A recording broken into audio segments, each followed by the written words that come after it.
प्रिय भावकों, जय श्री कृष्ण। अब राहु के विभिन्न भागों में होने से और केतु के होने से क्या फल होता है, उसके बारे में मैं आपको जानकारी दे रहा हूँ। जैसे देखिए, लग्न जो है 12 लग्न होती हैं। प्रथम लग्न होती है मेष की। अगर मेष लग्न के जातक हैं कोई, तो उनके कौन से भाव में राहु का क्या फल मिलेगा, इसके बारे में आपको जानकारी दे रहा हूँ। इसी मेष लगन प्रथम भाव को कहते हैं। अगर उसमें राहु बैठा है तो 7वें भाव में केतु बैठेगा। अगर ये योग आपकी कुंडली में है तो जातक जो है धीर, गंभीर, वीर और चोट का भय, सर्प का भय, मानसिक अशांति, रोग, शिक्षा अधूरी रहना, भाग्य में उतार चढ़ाव रहना, ये प्रथम भाव के राहु के फल हैं। 7वें भाव के केतु के फल हैं। अब देखिए, दूसरे भाव में अगर राहु है तो केतु 8वें भाव में होगा।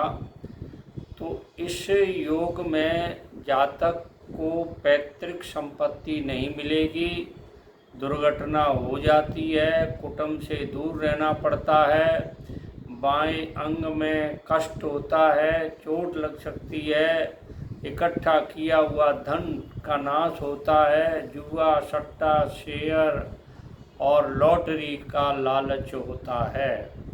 देख लिए, तीसरे भाव में अगर राहु है तो 9वें भाव में केतु होगा।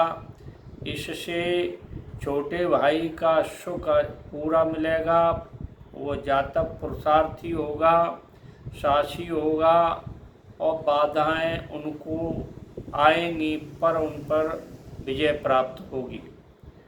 अब देखिए, चौथे भाव में राहु अगर है तो केतु 10वें भाव में होगा। इस योग में जातक बुद्धिमान होते हुए भी उसकी शिक्षा पूरी नहीं हो पाती है, संतान में विलंब होता है या विघ्न आते हैं, मित्रों से धोखा, गलत निर्णय के कारण हानि होती है।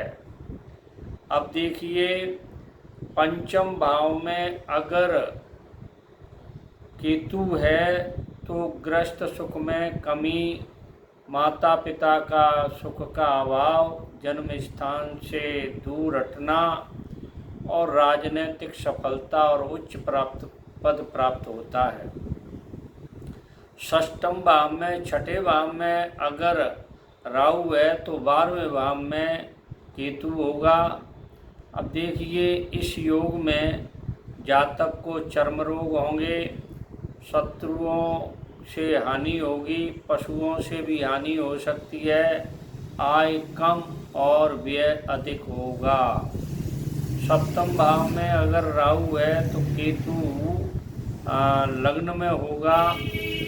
इस योग में विवाह में कठिनाई, देरी हो सकती है, अन्य जाति की स्त्रियों से संबंध बनाने के कारण समाज में थोड़ा अपमानित होना पड़ता है। इस प्रकार उसके मानसिक रोग, भूत प्रेत, जादू टोना का प्रभाव भी उसके ऊपर होता है। अष्टम भाव में अगर राहु है तो केतु दूसरे भाव में होगा। इस भाव के योग के कारण जातक रोगी होता है, चिड़चिड़ा होता है, उपद्रवी होता है, झगड़ालू होता है और संकट में आता है, दाम्पत्य सुख में कमी आती है। नवम भाव में राहु है तो केतु तीसरे भाव में होगा।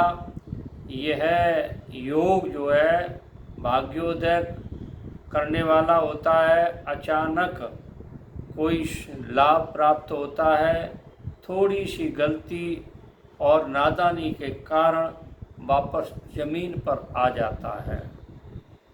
दसम भाव में केतु होगा, राहु होगा तो केतु चौथे भाव में होगा। इस योग के कारण माता पिता, जन्मभूमि, भौतिक सुख से दूर रहना पड़ता है। एकादश भाव में राहु होगा तो केतु 5वें भाव में होगा।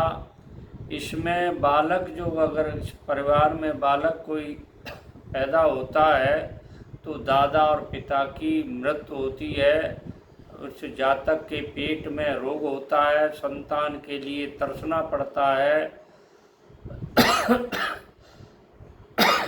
धन और ख्याति खूब होती है।